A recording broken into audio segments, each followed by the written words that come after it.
Good evening and welcome to the very special occasion where Africa meets Europe. And we're talking about Echo at Africa. This is a very special event for us because we are launching a very new program. One of it has never been seen before in Nigeria, possibly and arguably in the whole of Africa. We've never seen anything like this before. The story of this particular program, which we have tagged Echo at Africa, began just about 2 years ago when we had contact with Deutsche Welle, the German international broadcaster that is highly respected all around the world. They sent a team of 3 people, and I do recall vividly because they came to our office in Lagos. We had Tanya Sutoba, we had Thomas Marsh, and also Klaus Staker. The 3 of them came to us. We had a meeting, we sat down, and we thought it will be good to have Europe meet Africa, middle ground, where it's fair play, where it's good place to be, and we will do collaboration that will enable the 2 cultures to merge. Now, having had that meeting, about a few months after that, we were in London, my chairman, Mr. John Momo, my vice chairman, Mrs. Shola Momo, and a group of people from Channels Television to attend the Association of International Broadcasters meeting. Then Deutsche Welle decided they will send somebody there too, and she was there, and this is Seven was there to make sure that she meets with us again to discuss this collaboration. And then just last year, we decided this program has got to be made.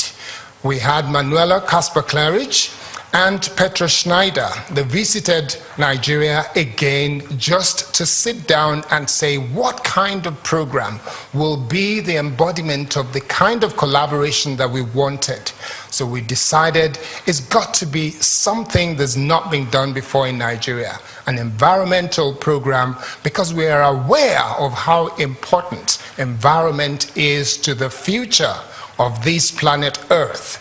We decided that this program is going to be a program that will enable us to understand the essence of having a care for our environment, looking at renewable energy, and also making sure that there is an opportunity for people to tap into what is called waste to wealth.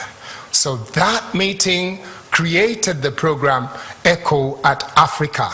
And today, we are delighted to say we are launching it because the first step towards this launch of this program was also taken when we went to France to the Pt.1, and we must say we do appreciate the Minister of Environment who supported us, the Minister of Environment, Ms. Amina Mohammed, and also the Minister of Environment from Germany, flew all the way from Germany to come to Paris to join us to do the signing of this document.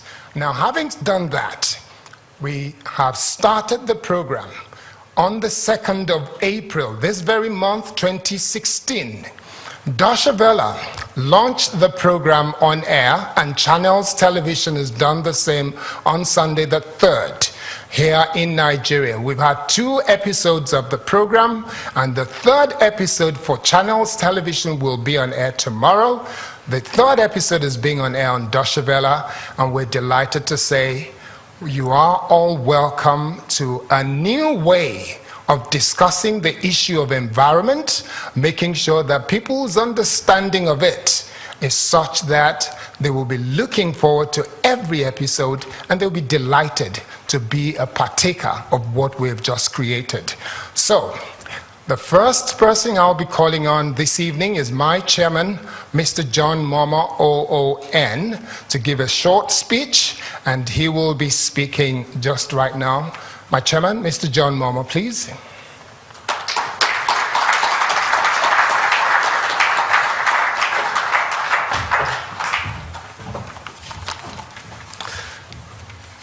Thank you very much, Kaide. Good evening, the Honorable Minister, Ms. Kaide Fayemi, Solid Minerals Minister, the Permanent Secretary for the Ministry of Environment, the EU Commissioner, my very good friend Pt.1, and my good wife and Vice Chairman, Momo. Distinguished ladies and gentlemen, I'm very delighted to make a few remarks this evening as we formally launch Eco at Africa, a co-production of DW and Channels Television. Over the past 20 years, Channels has established itself as a news leader and has continued to make giant strides in the broadcast industry. Our program offerings have continued to resonate well with our viewers all over the world, so much so that today, as at the last count, we've been crowned Nigeria's best television station for a record 10 times.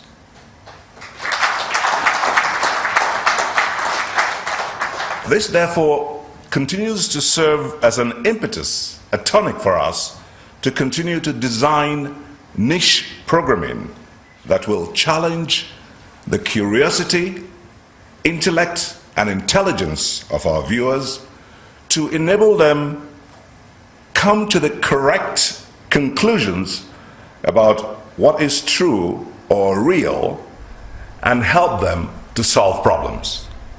So we're really excited today that we are expanding our coverage footprint to the subject of the environment, which, as we all know, is under threat.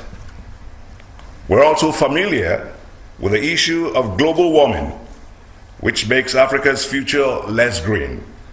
Indeed, Africa is facing a dramatic increase in air and water pollution, drought and wildlife extinction, and unless immediate action is taken to clean up the continent's environment, its future may be bleak. Now consider these findings by UNEP, the United Nations Environment Programme. Over the next 30 years, growing populations, wars, climate change, and the introduction of alien plants and animal species will increase poverty, destroy the environment, and spread disease. Uncontrolled expansion of cities and pollution from cars and industry, which will all increase as the population grows, will need to be carefully managed, otherwise pollution will get worse. And currently, South Africa accounts for 42% of these emissions. Egypt, Nigeria, and Algeria combined account for another 35%. And then diseases like malaria are likely to spread into new areas as the climate changes. A loss of wildlife would not only be devastating for the environment, but would also seriously dent the tourism industry, affecting local economies. But the good news is that African countries have already begun to address these issues through an Africa-wide development scheme, even though UNEP insists more drastic changes are needed.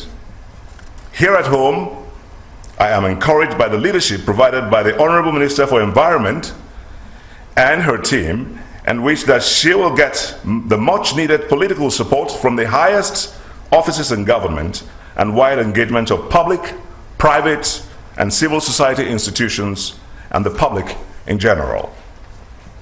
This partnership couldn't have been more timely.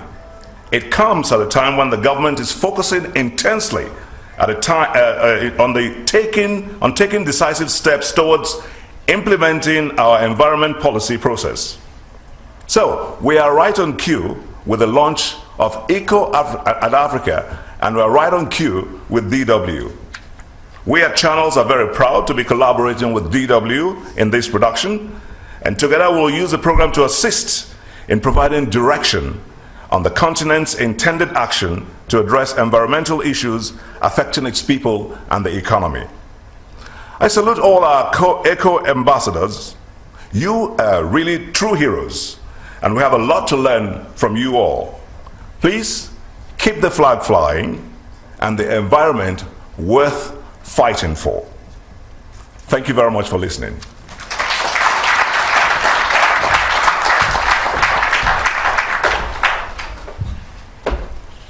Thank you very much, Mr. John Momo, OON, my chairman. and Chief Executive of Channels Media Group. Now, I have the pleasure of welcoming somebody who has been a fantastic supporter of this project, the Director General of Deutsche Welle, Mr. Pt.1. Please.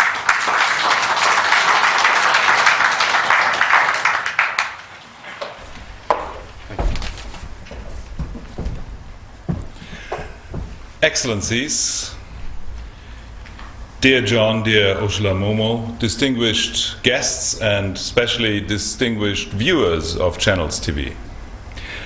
This is a special moment in the history of Deutsche Welle. It is special because we do something which we've never done before. Because in the past we always produced our programs in 30 languages. We sent out programs to other stations, to good partners and friends around the world. But today we are celebrating something which goes even beyond this, what we've done in the past 60 years. It's the first real cooperation, so that we produce a magazine with another channel in the world, and we really contribute from both sides, and not only broadcasting it in the country where we co-produce, but we also broadcast the magazine on DW News. So this is something which is new, and we are very proud that we can do it. So why did we choose Nigeria? Nigeria is a country which you all know, which is very important in Africa. It has a huge population, it has fantastic and dynamic people, it has a lot of highly educated people, and it has a lot of common with Germany. Both countries are quite big on their continent. Both countries have admirers, but not only admirers. So I think we have a lot of common. People learn from us, and I think together we can do a lot of good things. And there's another thing we have in common. As I mentioned, there are smart people around in Germany and in Nigeria, and we also have in common that we have great football players. And a lot of them playing in the Bundesliga. But this is not our topic today, but maybe next time. So why did we choose Channels TV, or why did Channels TV work with us? I think what brings us together is that we both have high journalistic standards. We both are professionals, and we are dedicated to the subjects, not only selling things. We are interested in the world, and but most of it, I think what helped is that